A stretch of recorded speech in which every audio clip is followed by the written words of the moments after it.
is Falkirk Daft. With Behind the Wall and the Falkirk football fans in training. All I want is a bag of cans and Calvin Miller back. That's how I'm feeling after the defeat against St Mirren and our first game of this season at the Falkirk Stadium in the league. This is Falkirk Daft, your unofficial Falkirk Football Club podcast. I am John McAnally and I am joined as ever by the Ginger Ghost Pod himself. It is Ross Wayne. Hello. It's just that noise, isn't it? How many times have you made that noise between 5 o'clock yesterday and this morning? I was a bit like a bear with a sore head last night, to be honest. I know. I've warned the wife, as you know, Gillian, your wife is at the game yesterday, but I have now. Siobhan has got two of us to deal with. Not only me, but she's also got my son Finlay to deal with now as well. And like, I've warned her. I said, you know, the last 3 years, how it's been like walking in, skipping in. What a Saturday! What a time to be alive. That's not going to be like that this season, I don't think. Listen, it's early days. It's early days. We're not pushing the panic button, as John McGlynn advises not to. We'll be fine. We're fine. It's like that. We can hover the finger over the button, but we're not pressing it yet. It's like that episode of Friends where Ross is like, I'm fine. That. It's very much like that. But no, we're fine. We'll talk about this. There's a lot to talk about when we get to the St Mirren game, and we're going to be joined by the one, the only, the legend that is Chris McGill, our kitman for Invincibles and back to back. We're going to speak to Chris. We're going to get the lowdown and his thoughts on the game, because now he can say what he wants because he's leaving the club. He's going to Bolton, so he can say what he wants, can't he? Now, so. True story, yeah. Great. So we'll get Chris's chat on the game. We'll get all the backstage. Not backstage, that's like the wrestling. We'll get all the dressing room gossip from him. It's like backstage gossip from Chris, like John McGlynn cutting promos and stuff. Anyway, enough wrestling chat, because I watched SummerSlam last night, so I was up till about 1:30 in the morning watching the wrestling. Is that just to cheer yourself up? Just to cheer myself up. I watched a bit of wrestling. I couldn't bring myself to watch the highlights. I just watched them about 10 minutes before we came on here. So I will talk about the game in just a bit. Before we do that, though, let's get to your comments. Who was first in? I didn't check who was first. Remember, I was going to start doing a thing, Ross, where I was like, who's first in with a comment from last week's show? Let's see who was first in. This is on the YouTube channel. On the YouTube channel. Who was first in? Oh, God, that's the intro. Who was first in with a comment? I think it was...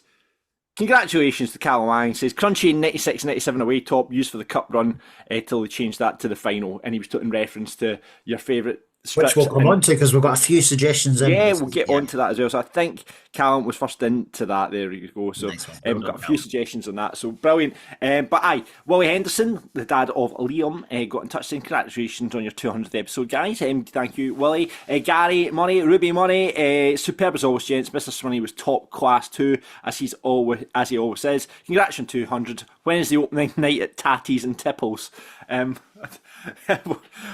Well done. I know what you're going for there, Gary. And Connor Bryce says, hi lads, brilliant episodes. It's me and my brother's company. Connor got in touch with us. He owns Tatties and Tipples. He's been listening for 2 years now, so glad to be part of the club. Hopefully see you both in the lounge soon. Well, if you've got an invite to the lounge, because we're not in it anymore, so we're obviously open to hospitality this season. Absolutely, if anyone's got spares at their tables, because it's a bit like that episode of Still Game. Remember when the guy sitting there is like, I won't be buying headphones. Well, I won't be buying hospitality. It's too dear. Absolutely. So, brilliant. And great to hear that obviously Connor is a Falkirk supporter as well, and now heading up the catering stuff for Tatties and Tipples and hospitality. I wonder how it went. It was obviously the first day of it yesterday, so hope it all went well for you, Connor. I'm sure the food was an improvement on what the council offer as well. Get it up, please. We can say that. We can. It's excellent. We can say that. We can say that. So. To be fair, had they just plopped down a bag of dog shit on the table, it probably would have been better than last year's fare. So I know. Listen, we talked about Matthew J. Wooden putting together his 150th anniversary print. We said Callum said Crunchy the 96-97 away. That's a gift. That's a shout. That he probably is the poster boy, isn't he, for that one? Do you know what? We talked about him being in the The kind Humble of the what you said, the white one, didn't you? Beezer Yeah, Holmes, yeah. yeah. But yeah, Crunchies maybe that. Sammy in the 0203, Bud. But we talked about Owen Coyle. Yep. He's saying Sammy, and again, he's a poster boy for that just because of that Hearts game. Yes. Bob McHugh, what a shout from Nelly GFC, the 15-16 for his late goals, absolutely. Doing a cue with Bob McHugh. Yeah, I was thinking of this. Who's your poster boy for the Hartley season? Oh, fucking hell! Not the one where he took over, but like It was a cracking strip as well. That was the strip was fine. It was apart from it was all navy. Fuck that. But apart from like the shirt itself, like V-neck, white collar, and the yeah, it was steeple nice. across the kind of front and a design. It Yeah. was really cool. It was like wasted on It was. that shit. It was like, remember in Big Daddy when the girl goes, "We wasted the good party on you." It's like that. We wasted the good strip on this bag of shit. What a reference! What we've had so far: Friends, wrestling, and Adam Sandler movies. Big Daddy, what a great film! We wasted the good surprise on you. We're going to put together what we'll do because we've kind of taken all your suggestions. If you've got any more, Adam, I'm going to go. Me and Ross are going to collate them all together and decide between the two of us what should go what and pass it back to Matthew. So thanks for your suggestions on that. Me and Ross will go to work on that because I promised Matthew we'd get them in for him tomorrow, Ross. So we've got a bit of homework to do this Sunday. Right. It's good fun homework though, isn't it? Yeah, it's that's like good homework. It's like when you got that really good homework for class and you went, I don't mind doing that. Yeah, don't mind doing that. So we'll get that all your suggestions put together and put over to Matthew, and we'll pick out because we need. The thing is, we need some of the older players as well because you need to get some of the older strips in there as well. I did see Andy Nicol in the coasters top, the one that's at the back of the stand as well. Good idea. Yeah, Andy Nicol in the coasters top. That is definitely one that should probably go in as well. But we'll get all your suggestions together and we'll pass them over to Matthew and hopefully that print will be out very, very soon. Maybe get some to give away on the podcast as well. It should be nice. We've got to say as well, thank you. We've got an episode sponsor, first episode sponsor, and get the trumper out. It's Furry Bairns. They're back. Mr. Rab Mullen, the former Fergus the Fox. He is famous for doing that. Been a supporter since the Bairns back in the 80s. He was actually a boot boy at Brockville as well, and he cleaned the boys of Geordie Watson, who had the Andy Nicol, Bomber Brown, and a very young Crunchy as well. So he's got his business. It's down in Stenhousemuir. It's right. So you basically it's just along from the Asda. See if you're coming into Stenhousemuir from up the dams, then you come off to the left, and then you go along, and it's down to the left. And there's a wee industrial estate there, that's where my dog groomer is, and Funny Bairns is right next to it. It's Crownest Loan in Stenhousemuir. Like, you can get around from the Asda, but it's like this wee industrial estate, really, really good. You've got mechanics there, you've got dog groomers, and you've got, of course, Furry Bairns in there. It's Rab and his wife Danielle. They basically have created natural dog treats. Loads of stuff there for the dogs as well. And I think they do like sausage Sundays where you take your dog in and you get a free sausage as well for your dog.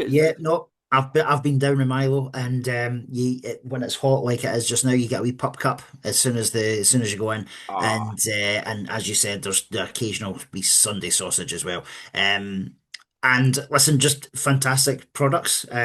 Actually, it costs they're very reasonable when you think about when you go to like Pets at Home and stuff like that. It's not as good stuff and it's really expensive, whereas this is all natural stuff and the dogs pick it for themselves because they get a right good sniff at all the products. I love that. The dogs pick their own food out, you know.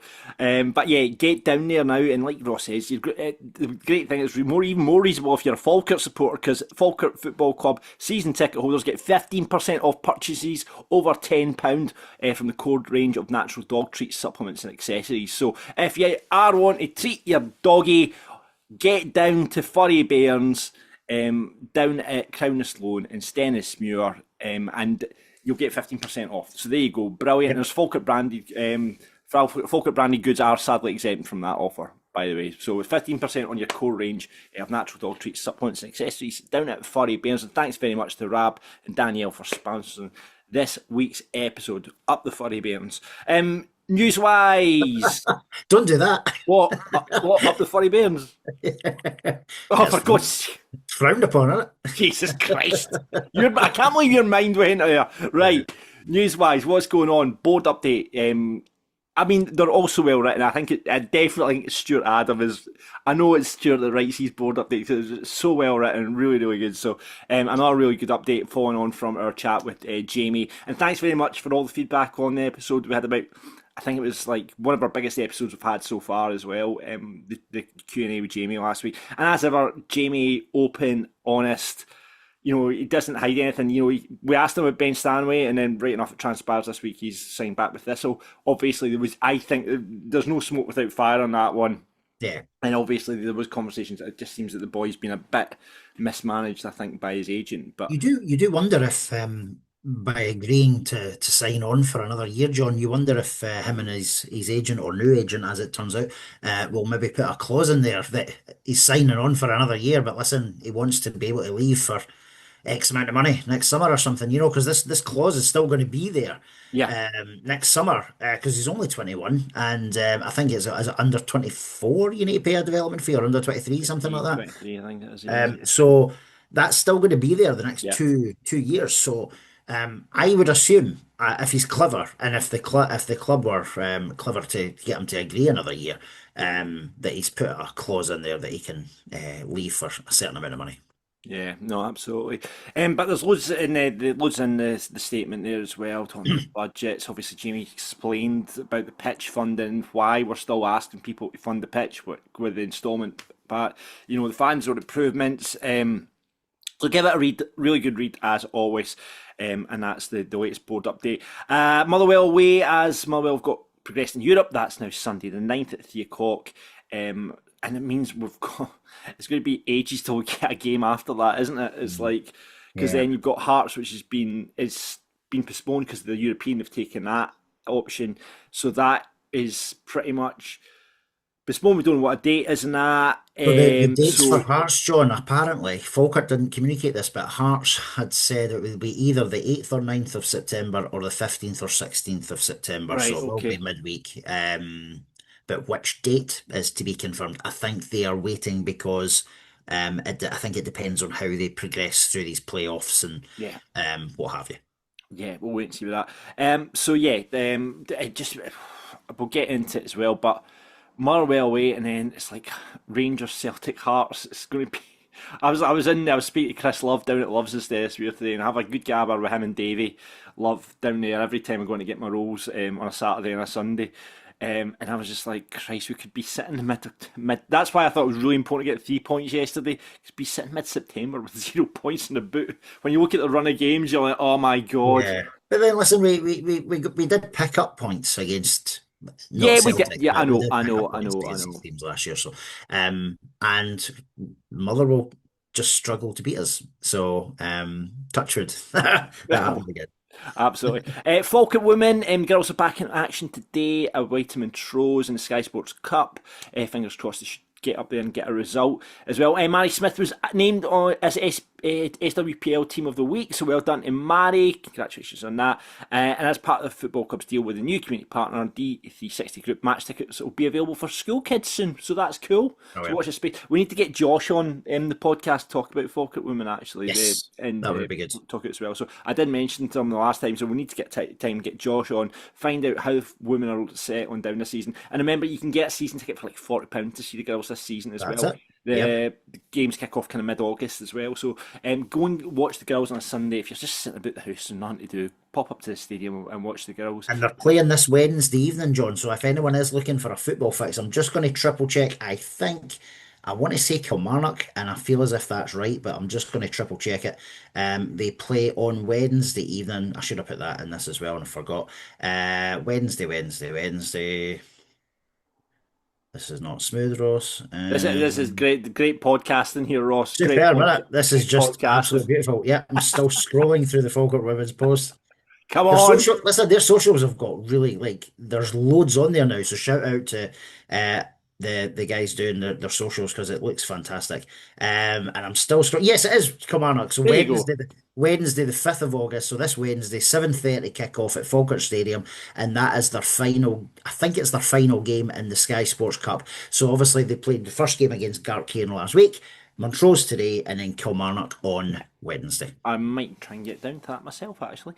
Let's go into birthday corner before we talk football. And happy birthday to Ellie Harding, who's 13 on 7th of August, officially a teenager. Good luck to mum, dad on that, and Ellie officially becoming a teenager. But happy birthday, Ella, and Ellie, and that comes from your mum, dad, little brother, Noah, and Millie the dog. Woohoo! Yay. Always need the dog in there. On you go, and your dad's not a bad footballer as well. He played in the charity game last year, so He did. Good lad. current and former players celebrating their birthday. Stephen Rennie, God, Stephen Rennie, 45 is wow. He's Stephen Rennie's age as well. I did not realise that. Obviously, one of our friends got snogged by Stephen Rennie and Rosie's back in the day. We won't mention it was Joe, but happy birthday, Stephen Rennie. What could have been, Joe? What could have been? Joe is female, just clarify that. Yeah. And she will message me straight after this. Declan McManus is only 32. Is he still banging the goals in Wales? I think so, but he looks about 52. But he's had a hard paper round. But listen, what a goal scorer. Yeah, absolutely. A couple other Bairns celebrating the birthday this week on the 5th of August. Dragutin Ristich, the best moustache in Scottish football, potentially. He's going to be 62 is mentally when you think that's insane. I know. Here's a couple of names for you as well. Mustafa Dumbuya, 39. Was that Hartley or was that? That was a 2018-19 period. And Jace Kabaya. Wow. I think he's doing okay for himself. He's down south now. I think he's doing okay. Is he all right? 8th of August, brilliant blast from the past. Trinidad and Tobago. Brent Raheem, 48. Love Brent. I've loved Brent as well. And Alan Maybury did 48. Did a job. Did a job, a good CV as well that he had behind him. I think he got the bin at Stirling Albion, actually. He did, didn't he? And I think it's Steve Whittaker's in charge there now. But happy birthday to all those Bairns. And if you're celebrating your birthday this week, happy birthday to you as well. Right, let's talk to Chris in a minute. But let's say, first of all, thank you very much to Behind the Wall. We have got the dates in place for Falkirk Daft Live for the whole season. I spoke to Bobby. Still, we'll have an announcement on when those are next week and let you know so you can get along, and tickets will be on sale very, very soon because the first one is just round the corner. So we'll get onto that and let you know what's what. But Behind the Wall, obviously Complete Stone Roses were in there last night. Loads of stuff going on there over the next week, well, including Birkenhair, which is on the 23rd of August. Basically, it's a comedic performance by a Northern Ireland historian and has a sellout act at the Fringe, Andrew Johnson. So, the Tale of Birkenhair, as you know, this is a kind of like a spin on it. So, that's happening there on the 23rd of August.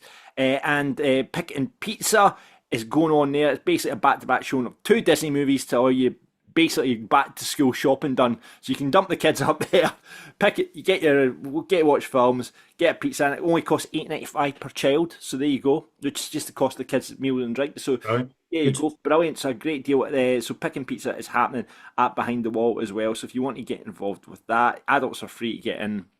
It's happening on Saturday, the 8th of August, at Behind the Wall between 2 and 6.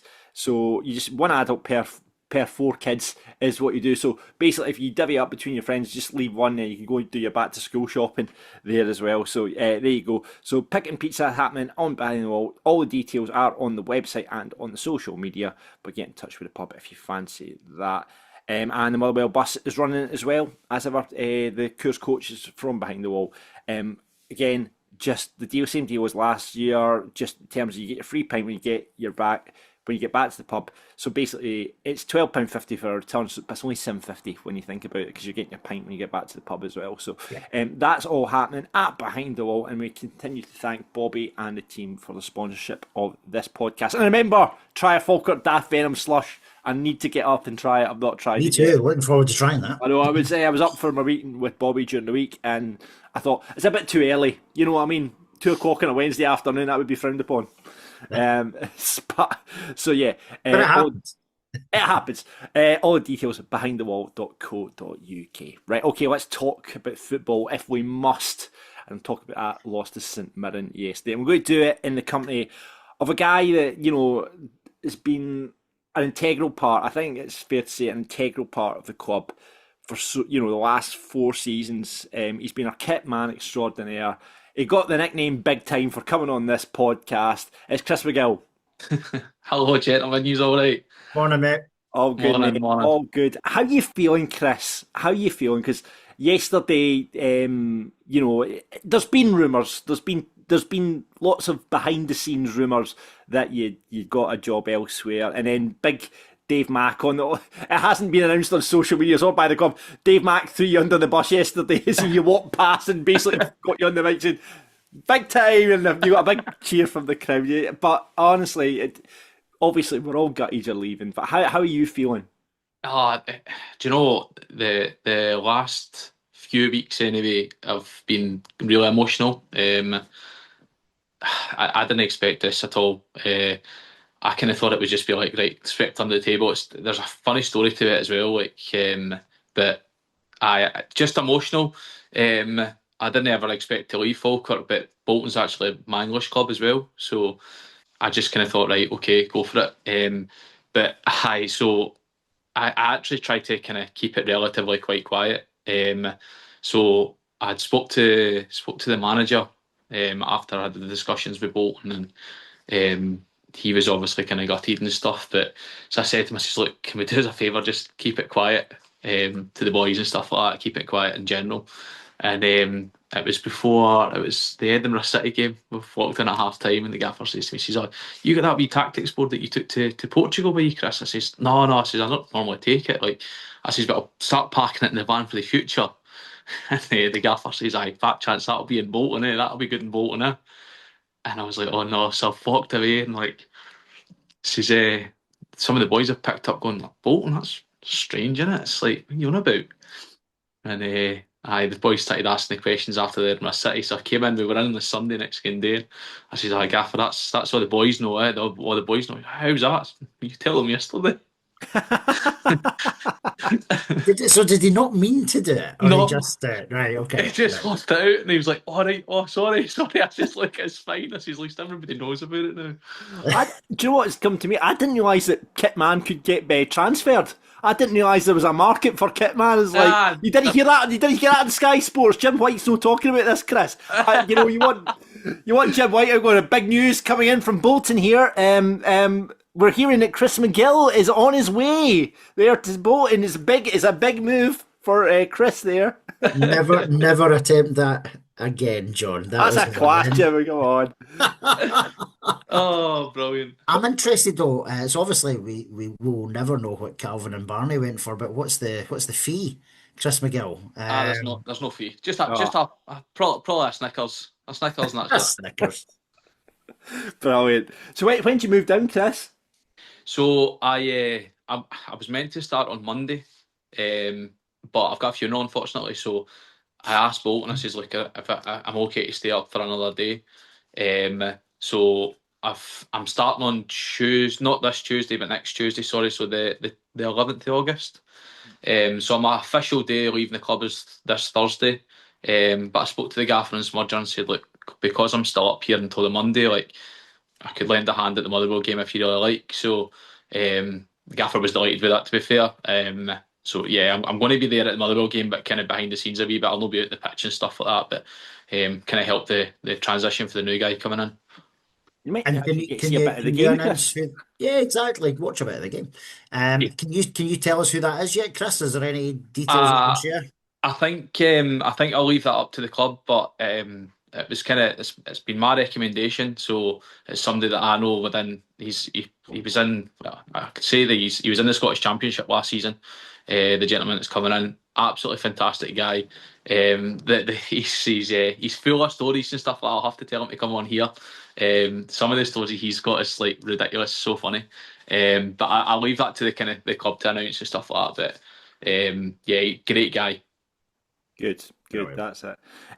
We'll talk. We're doing as much to avoid talking about the game yesterday, Chris. Looking back over your time at Falkirk, it's been you've been there at the peak. The Invincibles, the back to back, and then top six last season as well. What's been your biggest highlight out of your time? Ibiza. There it is.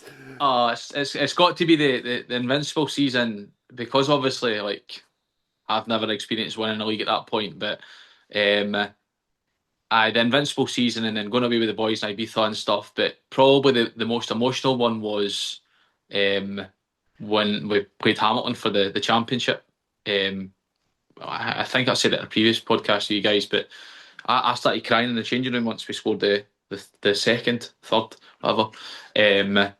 I started crying because, like, it was just so much of a relief, pressure off. Yeah. The lead up to that, with the weeks coming in, like Partick Thistle, and the emotional in that dressing room was tough. But when we scored that the second one, I broke down in tears in the changing room. Yeah. Well, you weren't, but I think we've said to you, I think it was maybe the live event last year, Chris, and we were, I think everyone was the same. It was just, as you said, it had been a long time coming for the football club, but even more so the few weeks prior to that, because of the, like, when is it? It was always, when is it going to happen? Yeah. But then there was maybe that element, probably the week before with the Thistle game. There was then murmurs of, is it going to happen? And that wasn't probably just the fans. That was naturally, that would filter into the dressing room as well. But Yeah. I think listen, as John said, you've been an integral part of the club the last few years, and it is a wee legacy. We talk about players, but it's the backroom staff are just as big as a player who's made an impact on the pitch as well. I've said this though before. That stems from the manager. Like, he's so committed. He comes in every day. He's first one in, last one to leave every day. So hard working, and it streams down the staff in regards to how you want to work. And I'll tell you now, I was saying about coming to Motherwell at the weekend. I'm doing that for the manager, Smudger, because I want to do it for them. Yeah. Yes, I love the club and stuff like that, but I want to do it for them. And he strives the standards in that place. But he's not only a very, very, very good manager, very good people person, but just a general, like, nice guy. So is Smudger, so is Stephen McGinn. Like, the staff are so tight knit, and that's why it made this decision even harder. When Bolton came in, and it came up and they offered me it, and I came up the road crying in the car, because I was like, I don't know how to have these conversations with the manager. Yeah. I phoned my missus, and I was on the missus. So I was on the phone to the missus for 5 minutes, and I spoke to the manager about 15, 20. Right. Who is it, John, that you'll miss the most, Chris, or is there anybody else in the dressing room? I know you get on really well with Stephen McGinn. Yeah, probably. Like I said, my missus again. She's another one. She's like, do you know what? Do you ever shut up about that guy, the gaffer?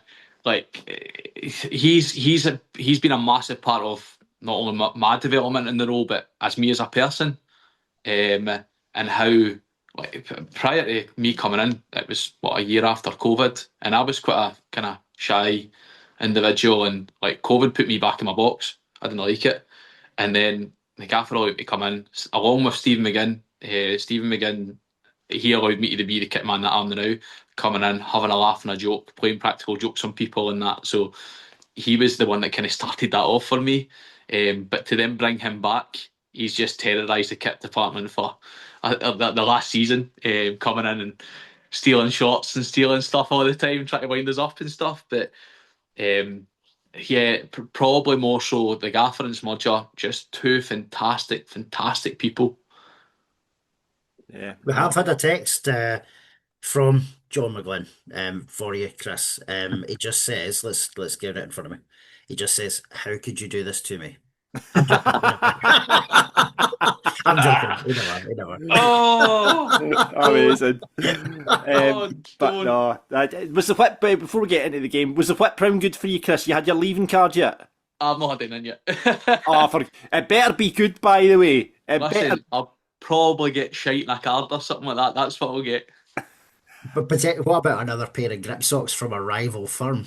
Oh, listen, the boys have been all over me as well. Do you know what? Yeah, you're buggering off. We can go and get our own grip socks. And that. By the way, I knew there was the end when Brad Spencer posted on his Instagram that he'd got new grip socks. It was he McGill's, and I was like, what is going on here? I actually DM'd him and said, by the way, I hope Chris McGill's not seen this.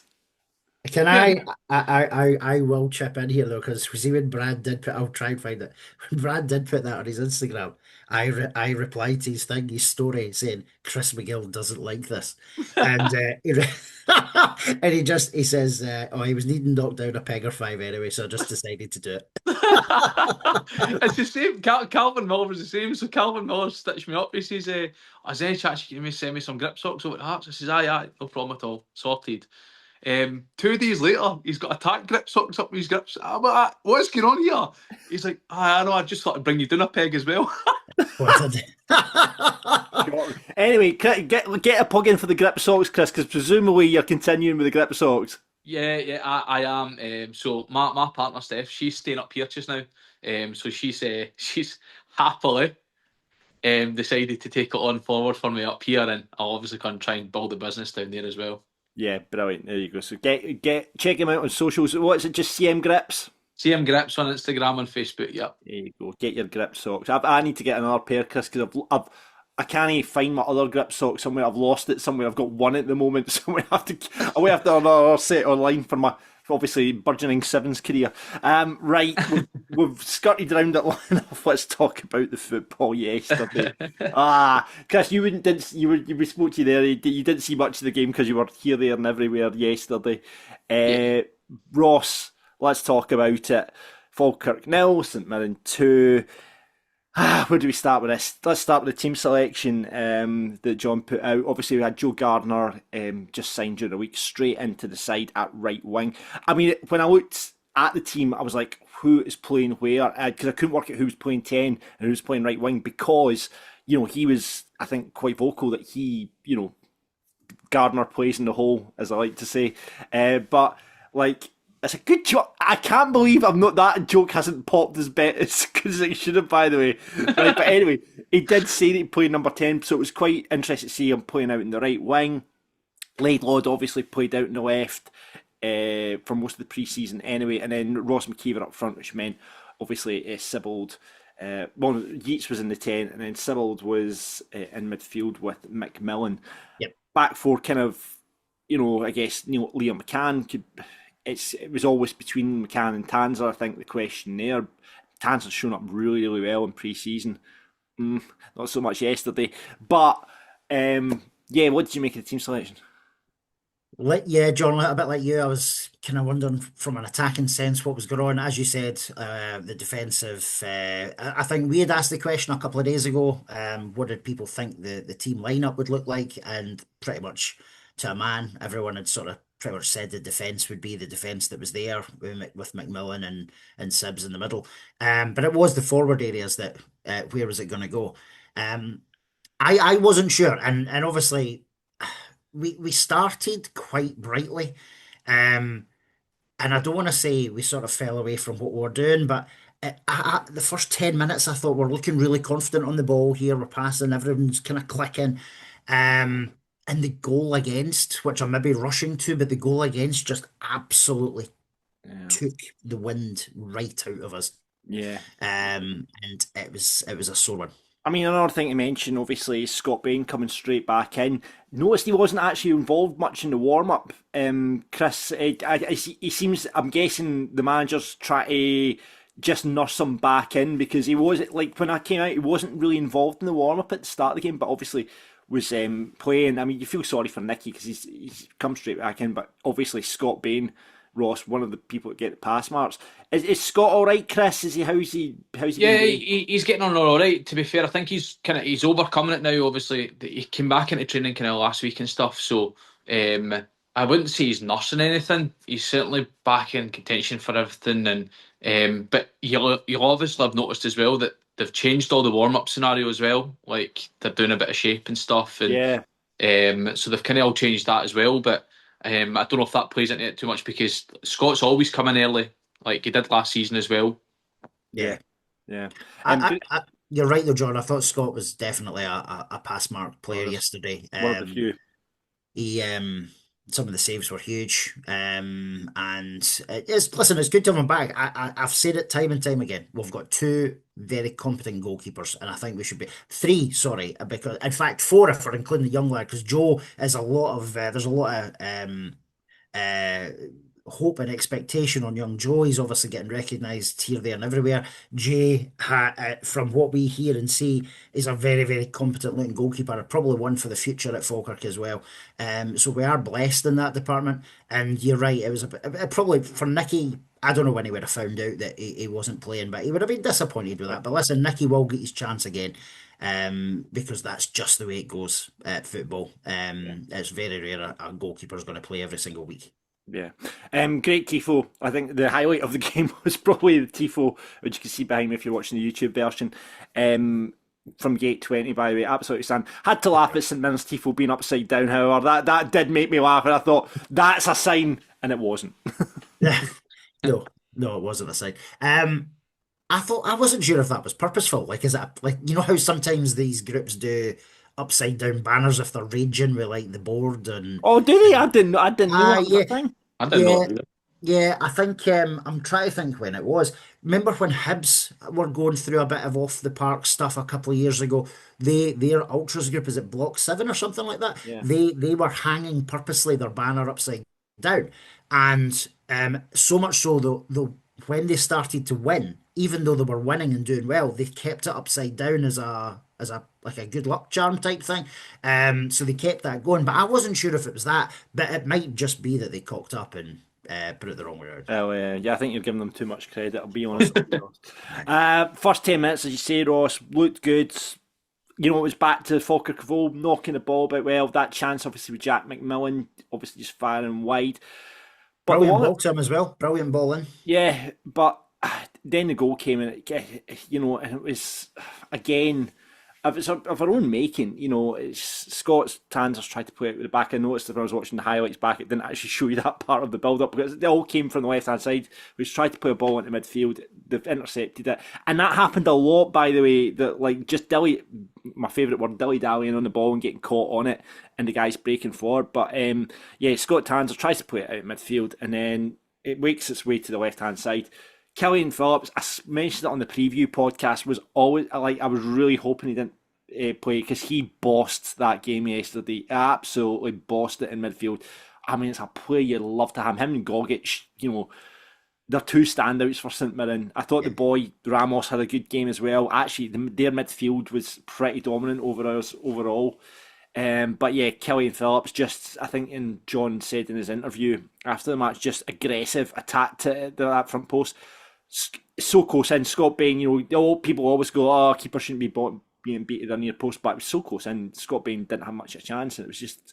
It was very close. Kick in the goalies. It was very close, John. And Yeah. as you said, the gaffer mentioned it in the post-match interview. He named Scott as well. He said, "Listen," and I don't mind that. I quite like it when he kind of puts it in. The players probably think differently, but I think when you do name someone from a wee mistake, and he talked about Aiden a bit later on in the game.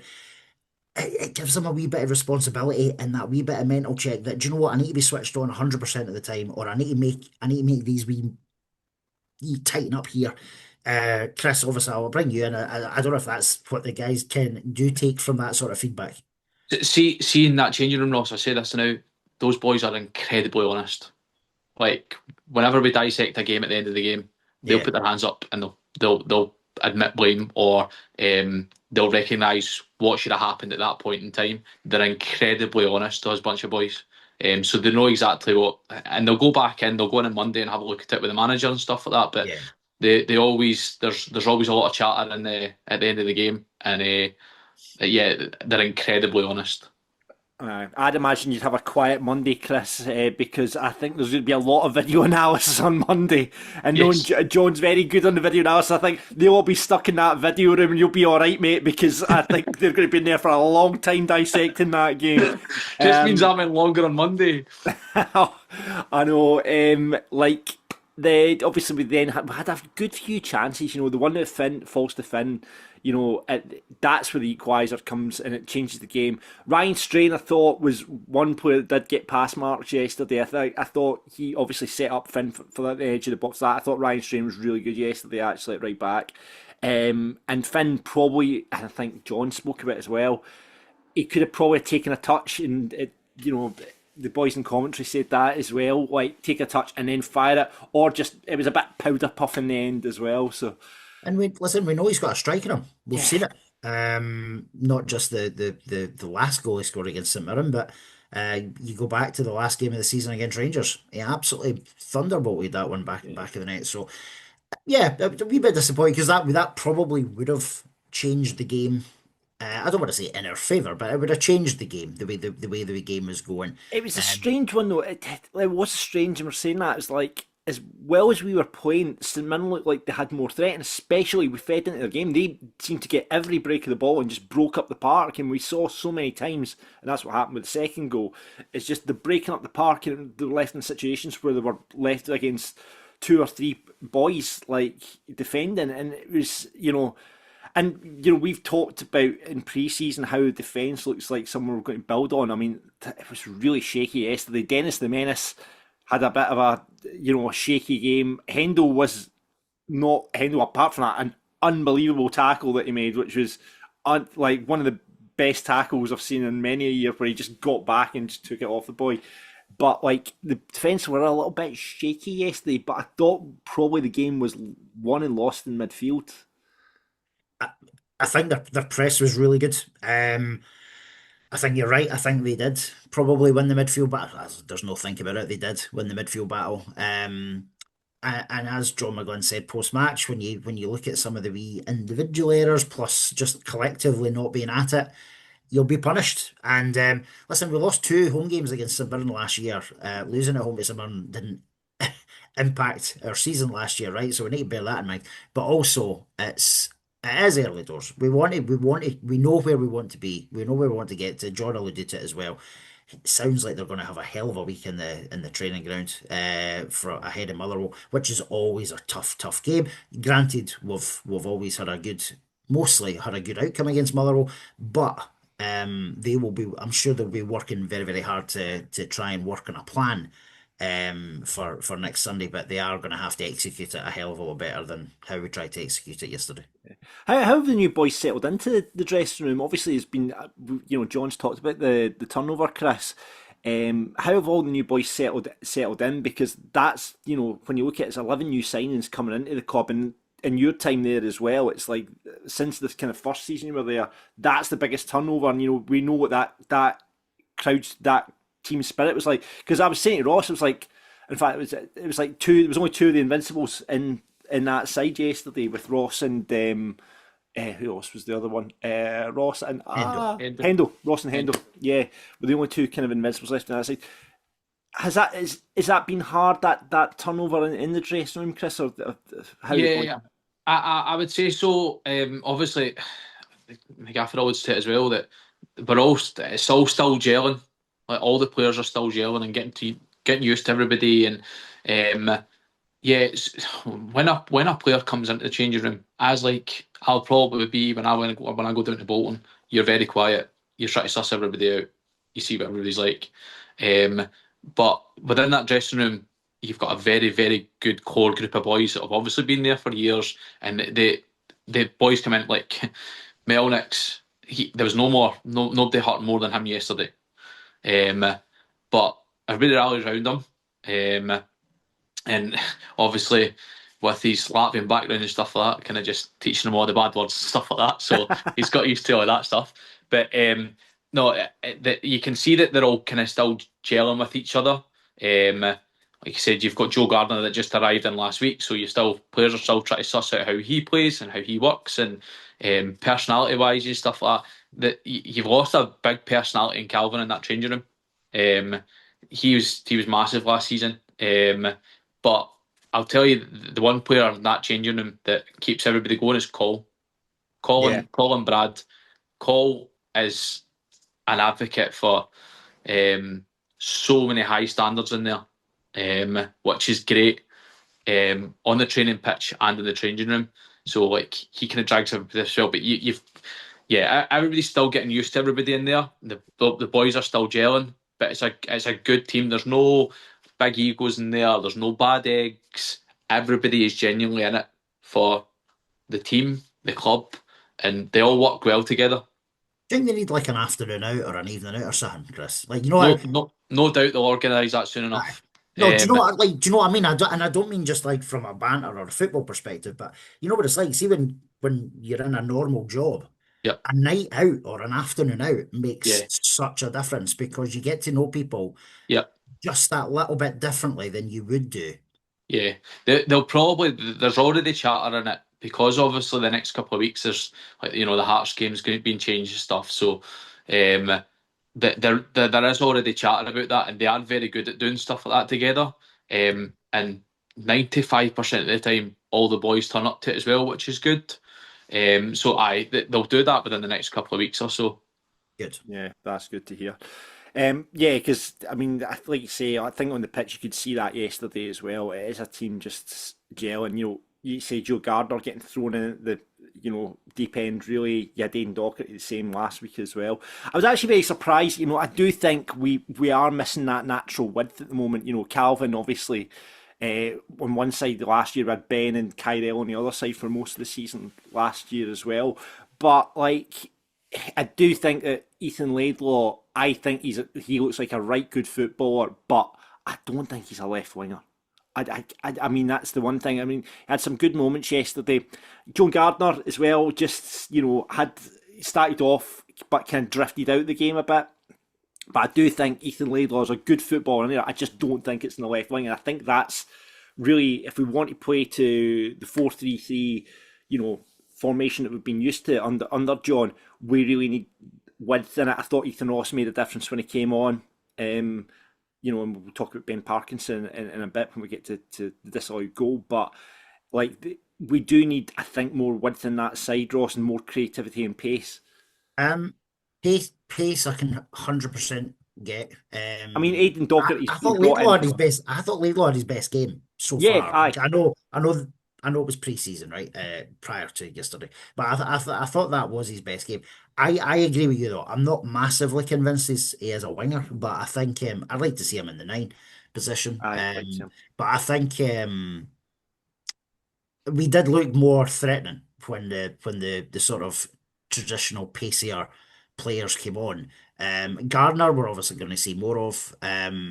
He it sounds like he's maybe more of a 10 than a winger from his own interview and Yeah. what have he said. But I mean, he um, carried the ball. I think one of the Forest supporters got in touch with us and said, this boy's brilliant at carrying the ball. And you saw that a couple of times when he yep, got down the wing as well. yeah. I mean, Finn brings so much industry, and I thought it looked better when he was moved into midfield, but he's never a 10. Like, he played there last year and he admitted it himself, he's never a 10. He's never a 10. I think he's more comfortable in the whole Yeah. with when he came back with him and Sibs and I thought he was a bit more comfortable there. I thought he also gave us a bit more legs in that area too. It was just you're right though, George. If we go back to the midfield being lost, that was the problem. The midfield, and then there was they were getting a lot of joy down their right hand side. They saw that there was space there as well. I think Scott Towns he wandered a little bit at points, Yeah. and I know we joked about it last week that he's maybe more of a winger than a fullback, but he is a fullback, so that's where he's meant to be playing and his position. But yeah, they did get quite a bit of joy down that right hand side, unfortunately, and a lot of their had the boy. Is it Sewell? Had he been a bit more clinical, it could have been three, I probably mean, 3-0 at half time. it could have very much so, but we did get an equaliser in inverted commas. Because St Mirren were well worthy of their lead. They're well worthy of it should have been, like you say, 2 or 3 more. Scott Bain's outstanding save, right at the end of that first half. Brilliant save twice. Picks one out from going into the top bin, and then obviously keeps it from going over the line from the resulting Yeah. corner. So we had Scott Bain to thank us for getting in at 1-0. What was the dressing room like? Were you in the dressing room for half time, Chris, or was it? Yeah, listen, at half time, I think, like I said, we obviously weren't happy, but from the general consensus, keep going, because we weren't bad. We weren't bad, and it wasn't as if they were going through us all the time. We had our chances and stuff like that. in my opinion, actually, like, I seen the goal back. I think their goal's incredibly lucky. Yeah, it's at the front post and stuff like that, but 99% of the time that never goes in. Yeah. And I thought it was actually like good build up and stuff like that.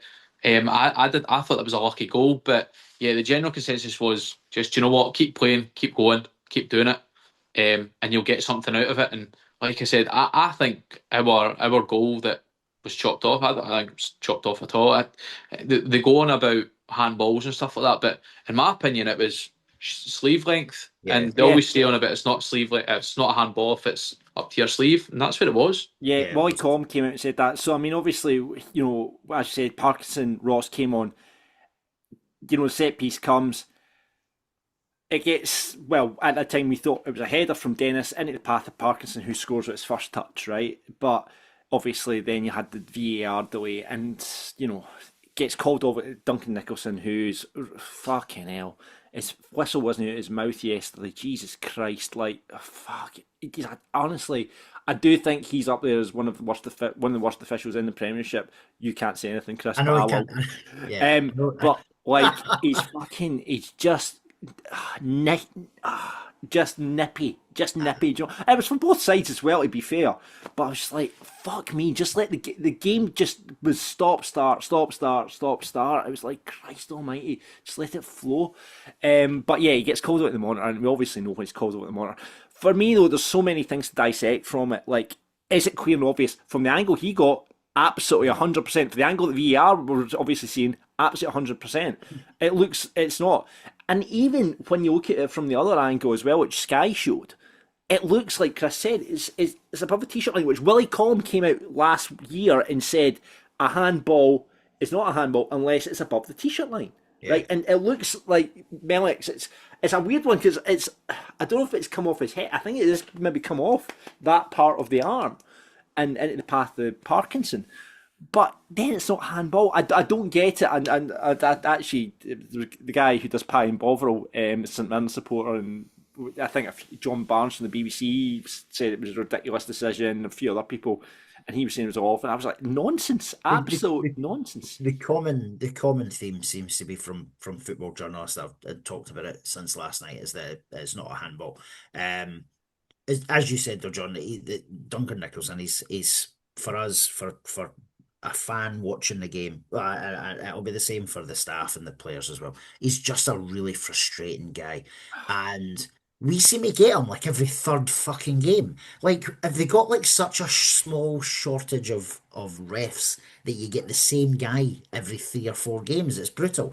But yesterday, as soon as you said, as soon as you knew he was going to the monitor, you knew what the outcome was going to be. And it changed because when the goal goes in, the crowd's lifted, shout it again at gate 20. They never stopped all day, but the full stadium got going when the goal went in, and you just felt that's it. That is a game changer at that point. Yeah. 15 minutes to go, 20 minutes to go. Beg your pardon, and it would have given us a real shot in the arm. We've just made the changes as well. I think the impetus would have swung our way, but not to be. I And mean, I would say we didn't deserve it. I mean, we didn't deserve anything out of that game. But you would have taken it, like you say. Who knows what happens with the momentum?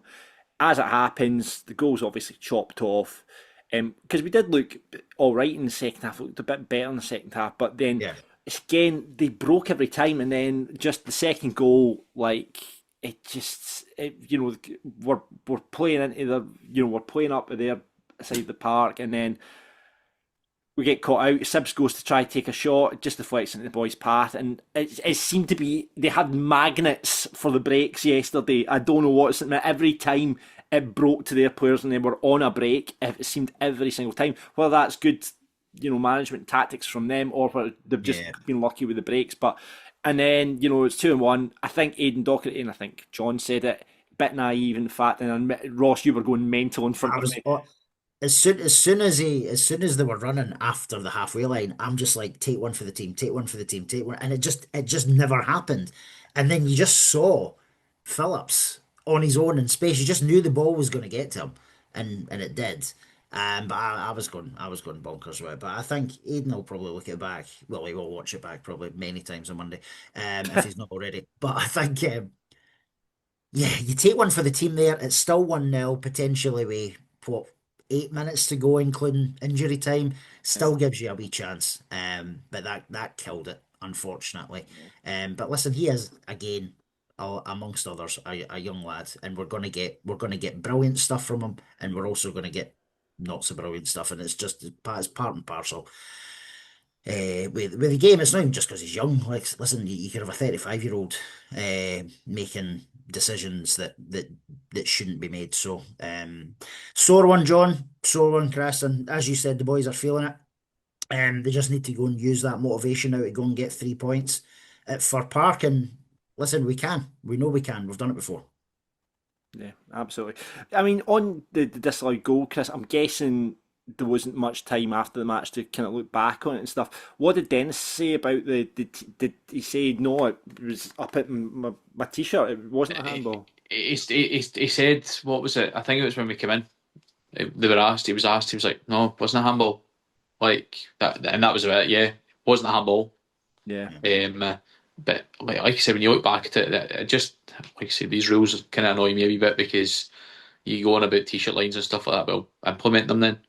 The other things I felt were frustrating yesterday was the was it the 5 or 8 second rule for the throw-ins. Yeah, Sometimes I thought, do you know what, like what's going on here? yeah. And you'll see me flapping my arms at the side, like because I'm a stickler for that. I pay attention to that stuff. Like, no, that's not on. See that consistency though. That's what grinds my gears as well. Like yesterday, I forgot what it was now. Oh no, do you know what it was? It was Scott Bain had kicked the ball and the ref went, the ball's rolling right And for a goal kick. I get it. The ball was moving. You need to bring it back. How many times do these refs just let that go? mhm, See if that was out in the middle of the park, that's just let go. mhm. But it's the consistency that gets on my nerves with it. And as you're saying, Chris, the throw-ins, especially when they bring new rules in as well, they probably stick to it for about 10 minutes and then they revert back to the ways of old, you know? And don't get me wrong, like I'm trying not to have a slight at the referees in that aspect as well because my partner's a referee and she said, and don't get me wrong, I totally agree with her that it's incredibly hard to, and don't get me wrong, granted she's doing grassroots football and stuff, but it's incredibly hard for her as an individual when she's not got linesmen and stuff like that to be like, right, I've got to concentrate on who the throw-in goes to. You've got that 8 second rule, you've got to try and implement that, they've got to try and get on with it, blah, blah, blah. But when you're in a professional game, Yeah, that's people's livelihoods and like they've got to be on it, in my opinion. yep, Yeah. agreed. Aye, I think the toughest part to take from yesterday is that, for a lot of pundits and a lot of ex-pros, like St Mirren were the favourites to go down, and I didn't think weren't world beaters, but they had it in us to beat us yesterday, and I think that's the worry, and I think that's a lot of Falkirk supporters' worry, especially when we look at the fixtures to come, as we talked about, Ross, in the next few weeks. To say we can't go to Motherwell and get points like we did last season, Rangers, Hearts, Celtic. But I think that is the big worry for us, and as you say, Chris, as well, the players that we've lost, and a lot of people that don't know Falkirk, the lone players, Ben Brosio, Lisa, Wilson, and then Barney, Dylan, Calvin. Like it's like most of that team, like I think John McGonaghy even said yesterday, or when I looked around the team, it's like the team that finished last season, I think there was only about 2 of them Good. playing. Yep. Yates and Hendo, maybe. In Yeah. fact, maybe not even Hendo, was it? It was Ben, He wasn't no, playing he was the injured. last season. aye, yeah. So So yeah, those- aye, so it's tough, and it's going to be, like you say, a work in progress. But in John, we have faith, of course we do, and that won't change. But it's going to be a lot of work. It's going to be a long season. It's not just good, but we said that last season as well. At this point, when we got beat off Livingston as well, it's very much that. It's just that we've got a tough run of games coming ahead of us. So that's the worry, that you don't have that momentum. That could we start picking up points, but then aye, it's going to be a tough old season, but we'll be here for it. But let's hear what the manager had to say after the match. Your best pal, Chris, John McGlynn. John, not the start to the league season that you would have wanted. How would you sum up the game? No, well, you're right there, Adam. It's not the start we were not wanting or looking for, that's for sure. I thought the opening 10 minutes, I think there was a goal in a bit longer 12, so I thought we started reasonably well. Passing the ball well, moving the ball well, getting round side to side, getting into wide areas, one or two crosses in. Thought we looked a bit of a threat. Just before we lose the goal, Scottish had to make a save, a long ball over the top, managed to get into a wider area, and it was a shot for an angle, but he's managed to save it at the near post. And then, we're in control of the ball, we're in possession of the ball. Hendo's got plenty of time, he's got an easy option on it, and Scotty Tanzer tries to find a ball in midfield that wasn't on. We get punished for it. However, the ball kind of goes long, it gets an opportunity to cross it, and we've got plenty Falkirk jerseys in and around the area where the ball was. Pure defending, really, really pure defending. We allow, I'm not sure how many bodies here in the ball, they didn't have many bodies in the box. We allow them to get across the front of us, get a header in, and it goes in at the near post. Poor start, considering that we had been on the offensive, we had been threatening and looking in control, and probably the best we kind of played so far, and so disappointing to go behind. It will give the opposition a lift getting a goal.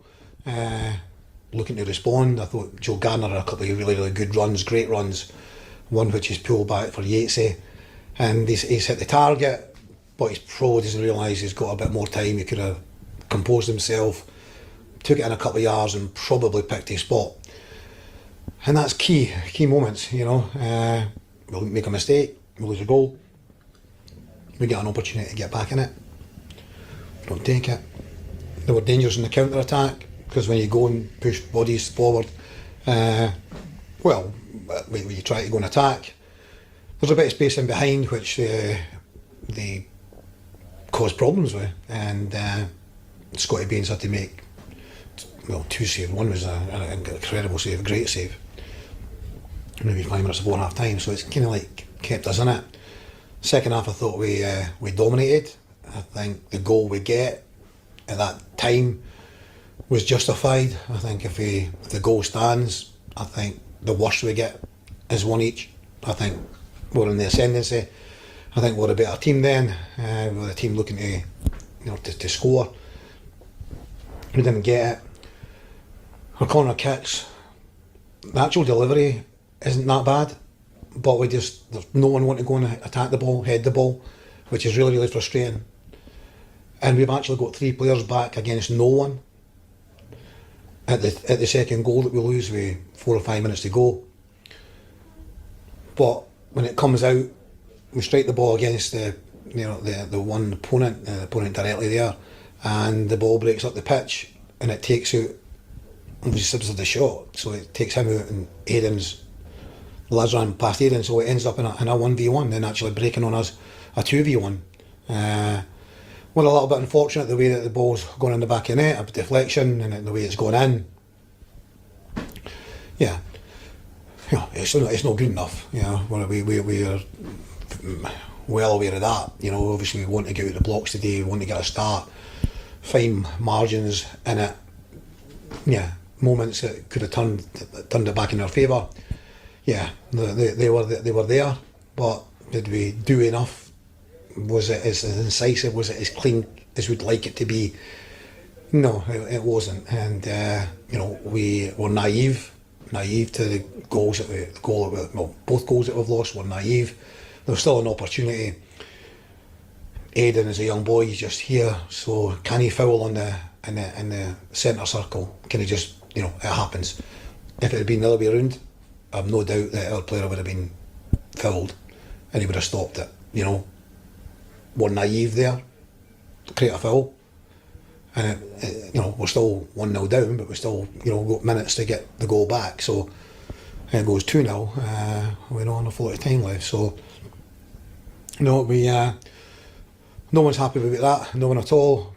Sale, coaching staff, backroom staff, players, fans, everyone. So we've been used to winning and doing well. We have to just take this on the chin.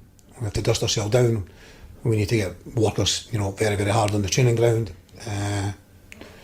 With so many different players, I didn't actually want to keep making this. It's not an excuse. It's facts. But we have to learn and kind of like grow together and grow up quicker. We know we've got some difficult games coming up, as everyone does. So we need to stick together, get back on the training ground, try and make amends. There you go.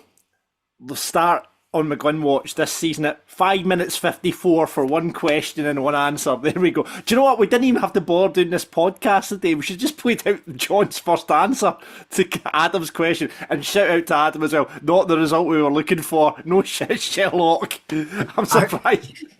I noticed that as well. You just feel like John would just wanted to say like. I thought John was going to come back at Adam there, just going, "What the fuck are you talking about?" Not the result we were looking for. There you go. Sorry, Adam. But aye, not like. I think he said everything we've just talked about, Ross. There. No, he did, and you can see how. I think he was more angry than disappointed, and I think. That's more angry and disappointed. That's the other way out. I'm not angry. I'm just disappointed. I think he was. But you think he was angry? I think he was disappointed. Angry, I'm just angry. yeah, he's just angry. And he listen. He's right. We've got used to winning, and I think you can look at that as a negative and say, oh well, we need to be more realistic. Fuck that. We're used to winning, right? Get back on the winning fucking board and go and get 3 points next week. You will get no prizes for feeling sorry for yourself. Just do better and get 3 points next week. And I know that's easier said than done, but the fans need to just do what they did yesterday. I know there was a few boos at half time and then there was a few at full time, right? I get it, but just whoever's at Motherwell, there'll be a bright good crowd at Motherwell, and they'll give it a good go as well. So it's, as he says, see what we can do. Was he at full time, Chris? Was he disappointed or angry? I'm saying nothing.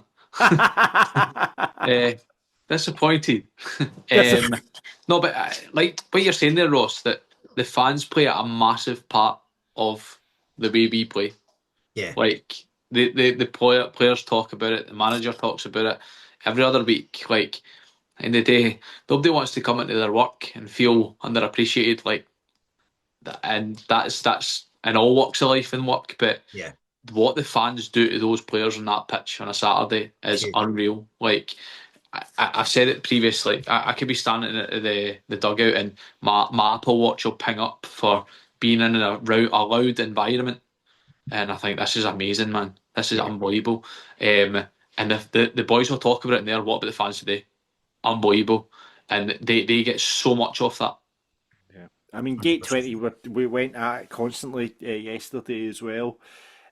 So absolutely well played for them, and obviously the tifo as well. But yeah, talking about the fans, let's hear what you had to say. Paul kicks us off by saying, repeat of last year, struggled against a strong physical team. St Mirren had a lot of pace in the break, just couldn't handle it. Thank God for Bairns' performance, or it could have been embarrassing. Hopefully we can address all this with further signings. Yedobairn says, it was a bad day at the office. Some of the players clearly not up to speed yet. We were beaten at home twice by St Mirren last season. Let's see what happens in the next few weeks. Come on, you Bairns. Phil says, absolutely wasteful. How Connor Allen didn't start for McMillan is beyond me. And again, McKeever, who again was a passenger, needs shipped out to a League One side, as he's clearly not good enough. Bit harsh. I did think Ross, I mean, he had moments and stuff yesterday. He obviously had that shot as well. A couple of shots at goal, but I do think I thought Parkinson, when he came on, looked really lively. So I'll be interested to see if Ross starts actually next week. I'll be because I thought Parkinson might have started, but I think Ross might find himself on the bench next week. And Parkinson, I think based on what we saw yesterday, I could see Ben starting up front. Ross did have a really good shot in the first half, and again, his hold up playing, his knock-ons were fine, but we just need a bit more. I think it's these fine margins that John McGlynn mentioned as well. Yeah. If they go in, the momentum swings your way, and if it doesn't, then they get a bit of a boost, and they certainly got a boost whenever we missed or the goal getting chopped off as well. Yeah. Doogie Manson says you need to make the opposition keeper work, and we're not doing that. Ayr, Alloa, and today their keepers could have sat on a seat watching the game. The ball doesn't always need walked into the net, as shots from outside the box are allowed. Yeah. There was a lot of frustration. There was one or two occasions where like, shoot! Fucking shoot! And I think that John McGunn's talked about that as well. Just more. I mean, you look at the shots. Like we had 10 shots yesterday, 1 on target. Mental. Yeah. It just goes to show you. Elsa says, well beaten today, and Ben kept it respectable. We look unfit and clearly still more work to do to get the new boys clicking. Sybil had too much to do in the midfield as only one getting on the ball. Need pace and width up top though. Thought Laidlaw showed he can mix it up physically. I think she makes a point though. I think we missed Brad yesterday, and I know Iron Man. We won't have him for Motherwell either, No. but we need to. I think someone mentioned a shout about Connor Allen there potentially. I think you put Finn. I think you drop Finn back in the midfield and get his legs in and around Sibs and just get him to go and win the ball. I think McMillan got dondered a couple of times yesterday, got caught up on the ball a couple of times. I don't think he had his best game. Came close to the shot early on, but I think maybe Yeats might come into midfield next week as well. Again, there would be an option there to push Sybil up into the 10 as well. I don't know if Sibs has got the legs to play the 10, but look what Scott Arfield did when he played there with us. In that role. So it'll be interesting to see what happens in midfield, because I do think we were struggling a bit there yesterday. Yeah, John called it out as well, didn't he? Just if you don't win the ball in the middle of the park, it doesn't get going. Ross Robertson says the lack of real wingers is killing us. Doherty and Ross look to be our only options out wide, yet they both started on the bench. I play football with Ross, so I'll pick that up with him tomorrow when I see him at the Sevens. Tam says, first 10 minutes I thought, oh, here we go with some nice passes. Then came the first individual from which then we nosedive, getting progressively poorer as the game went on. Not the start we wanted, however, we are in transition and need to be patient. There's a big word for you, patience, I think. In the words of Take That, have a little patience. And finally, AK says Leon McCann and Connor Allen need to start. There you go. There it is then. Here we go. Falkirk Daft rated, the first Falkirk Daft rated of the season and the first Falkirk Dafty of the season. Let's go for Falkirk Daft rated first, shall we? I'll leave you out of this, Chris, because they're all your pals, so you can't choose between them. I've got one, but anyway. Oh, good. Excellent, He's getting off the fence. I love this. It'll be John. I love John. John McGlynn.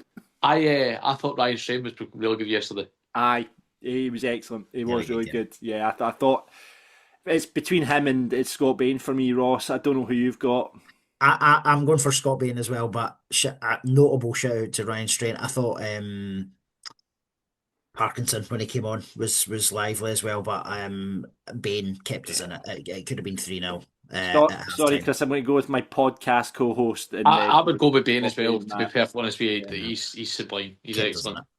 He just got off a couple of his kicks yesterday, but I thought overall the saves he made, and it's that one when it was rolling. By the way, Ross, we were through. If that ball had went through, I think it was Laidlaw was up front, and I think we were through with that as well. So, Scott Bain for us. Let's go for a dafty, shall we? And I think it's straight in for me. It's Duncan Nicholson.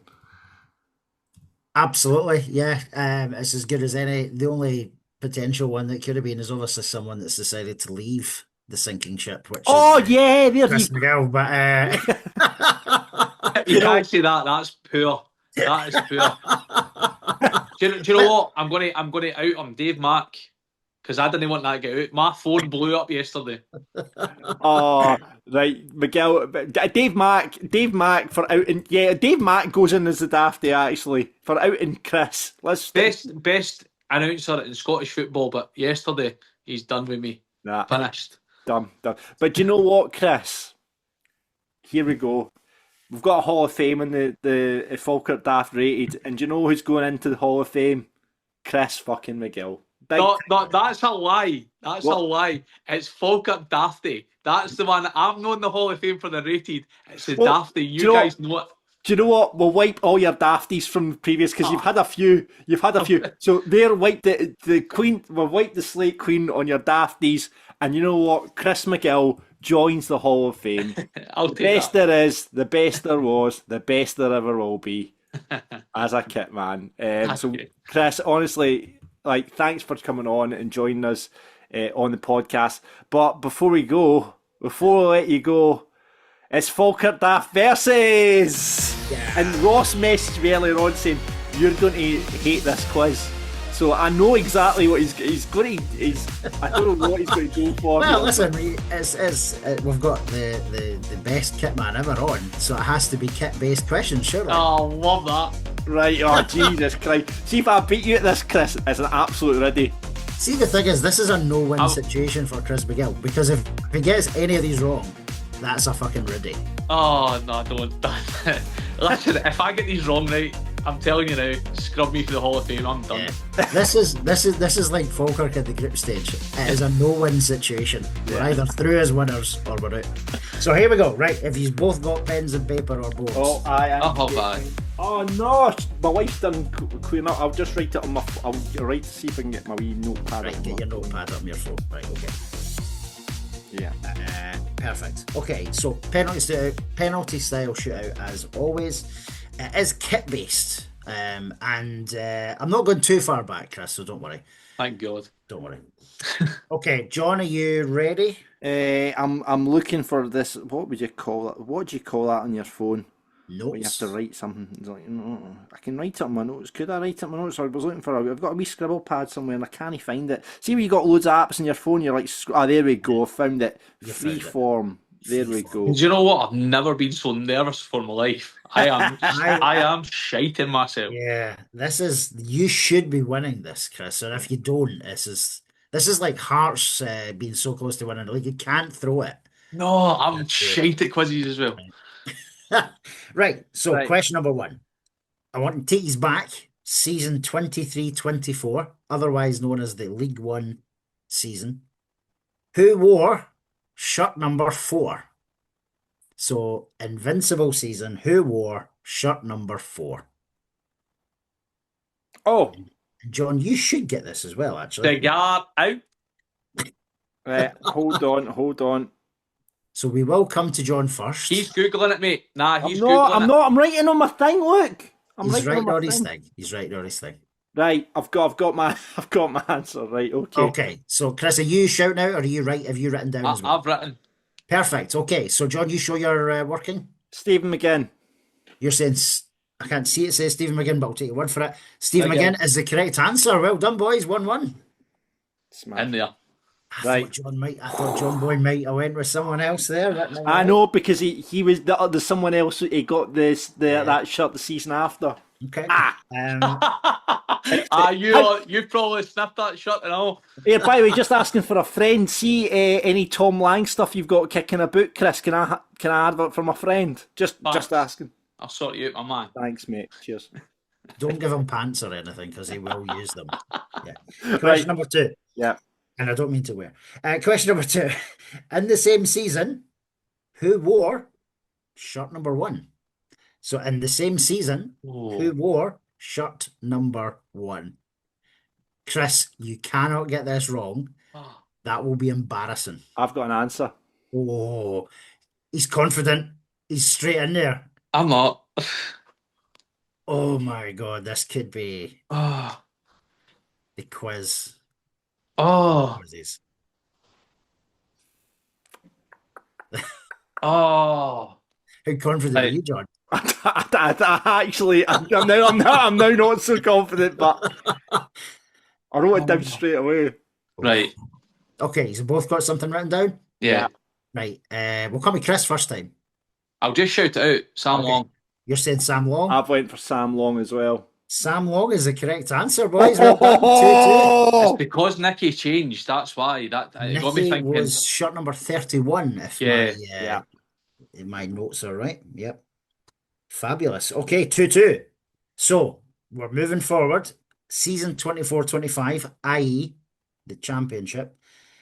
Which 2 players wore the number 7 jersey that season? So in season 24-25, Fuck. which is the championship season, which 2 players wore the number 7 jersey? Sorted, cigar. Right, okay, I've got one. Championship. Is it the obvious one you've got? Oh. Oh, Championship. Right. No, it's not that, is it? It's not that, but I'm going to put in... Shit, it's not, it's I not. hope I don't get this wrong. Now I'm sitting down myself. Oh, no. Oh, who would it have been? championship season. Right.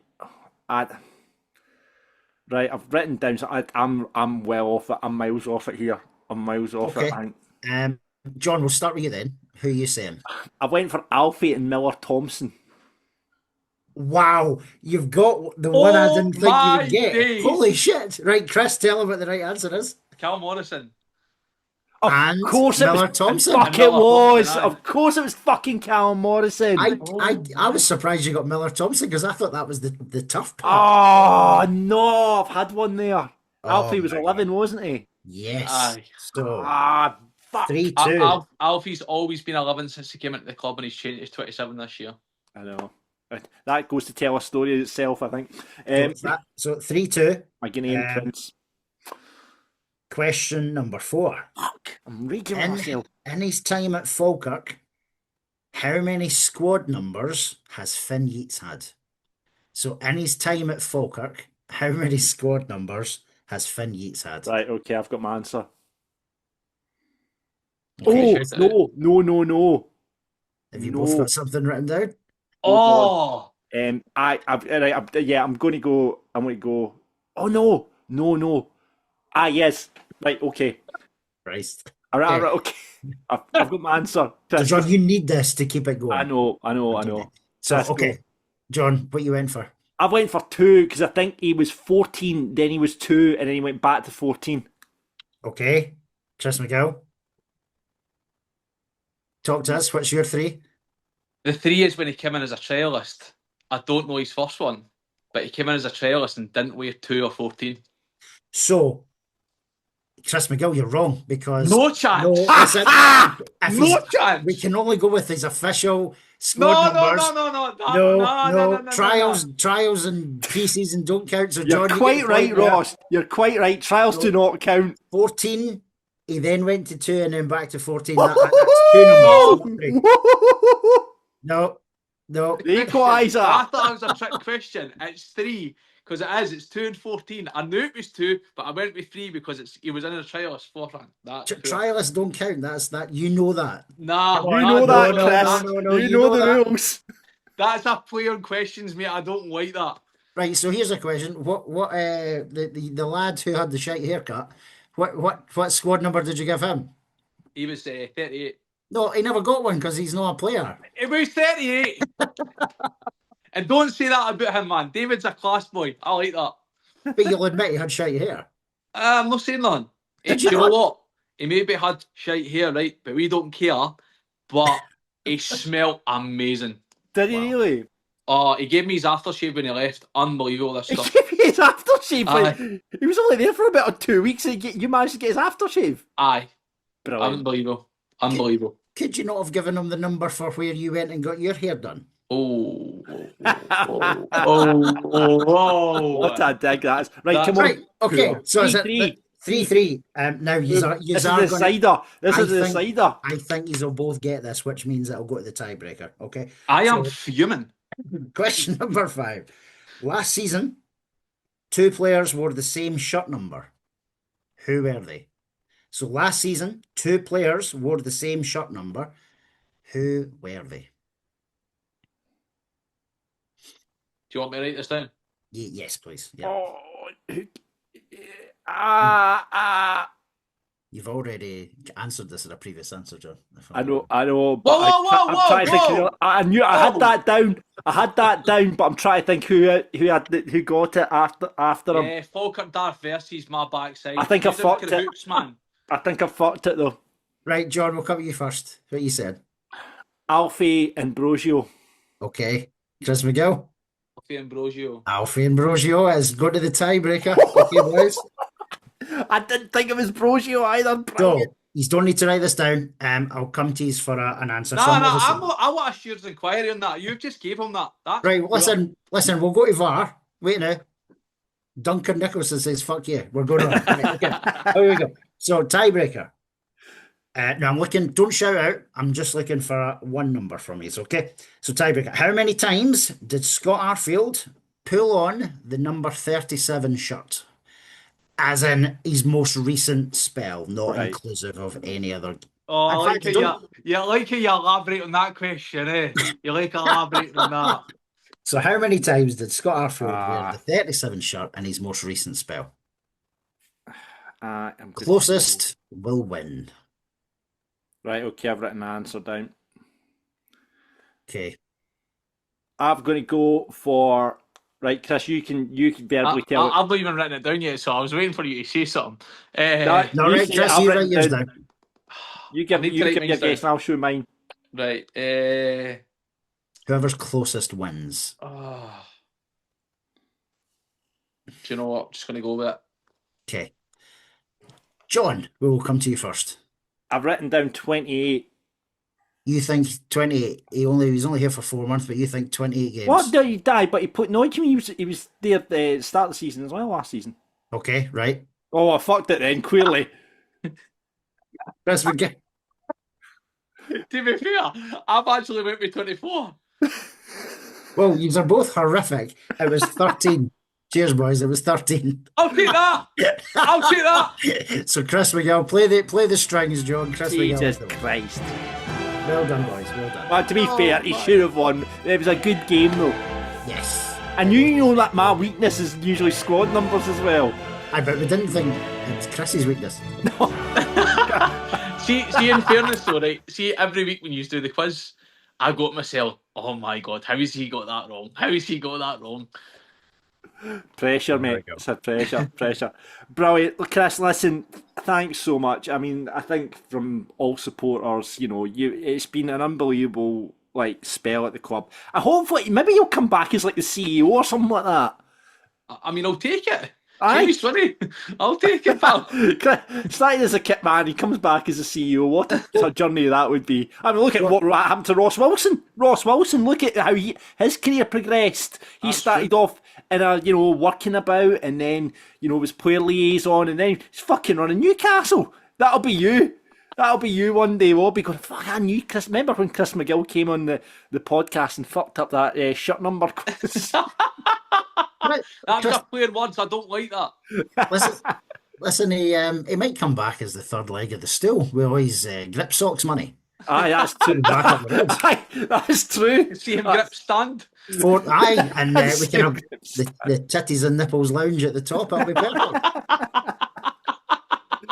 Brilliant. Chris, listen, thanks very much. The biggest loss as well, we're not going to have Chris on the team for the charity game. Now he'll be doing in Bolton. So. Oh, yeah. That's the loss, mate. That's a gain.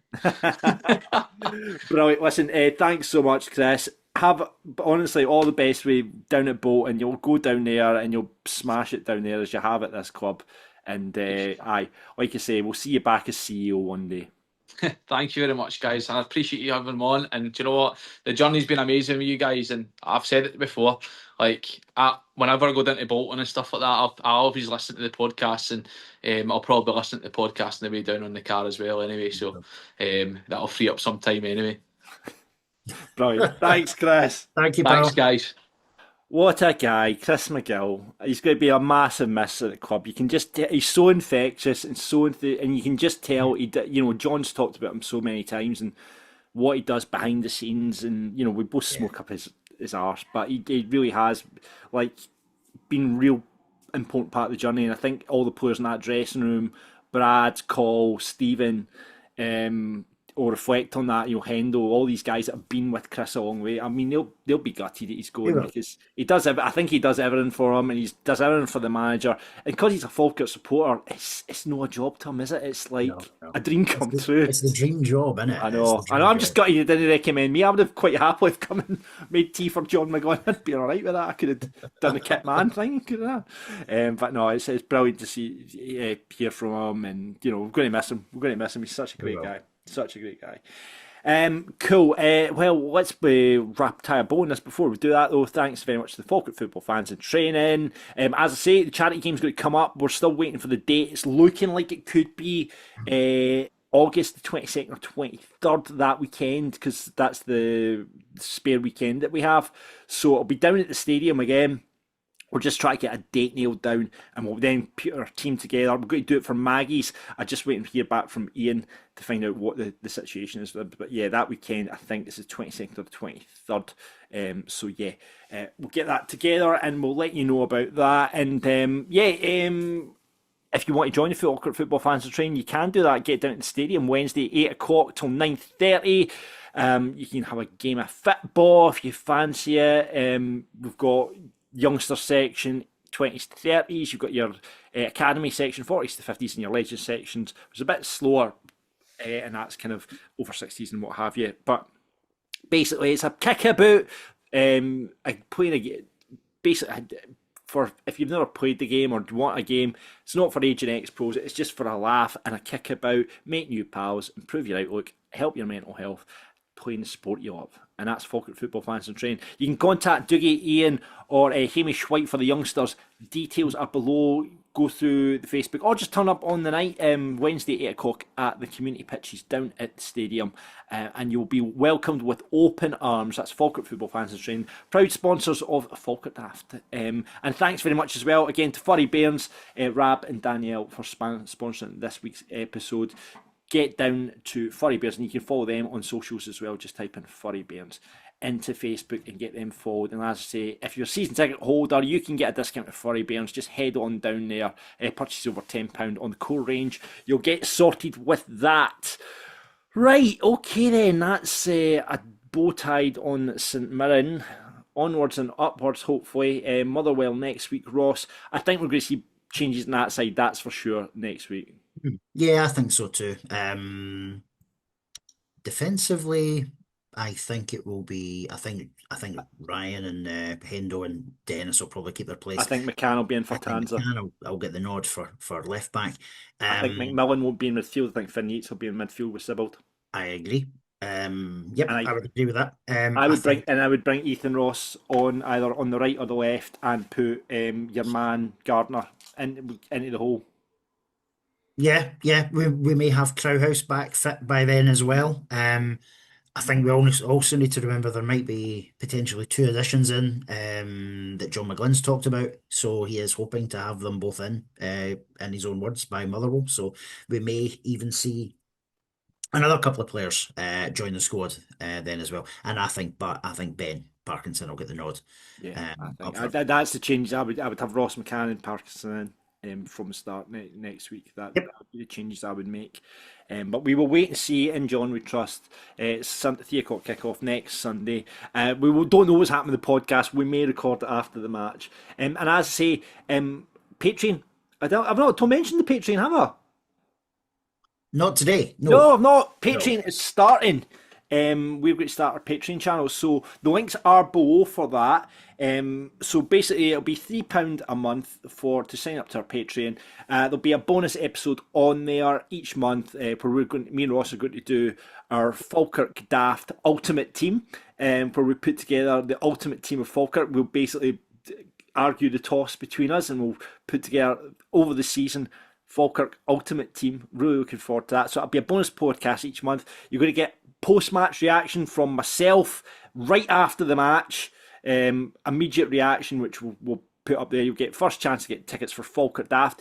Dates coming very, very soon for that, so you'll get that. And I'm hoping you'll get early access to the episodes if I can get them turned around quick enough after we record them as well. So lots of stuff to offer on Patreon. The links for it are below. Join up and become part of the community. Patreon, because it'll be like, there's obviously a chat board and stuff in Patreon as well, so you can have a bit of chat about the podcast as well, and anything Falkirk on there as well. And remember, if you are wanting to do that as well, we've got a Discord channel as well, which you can sign up for below. For the young team, it's just an app, which is like a forum, and it's generally the young team that pile into it, and there's lots of abuse and stuff goes on. It's very fun to watch.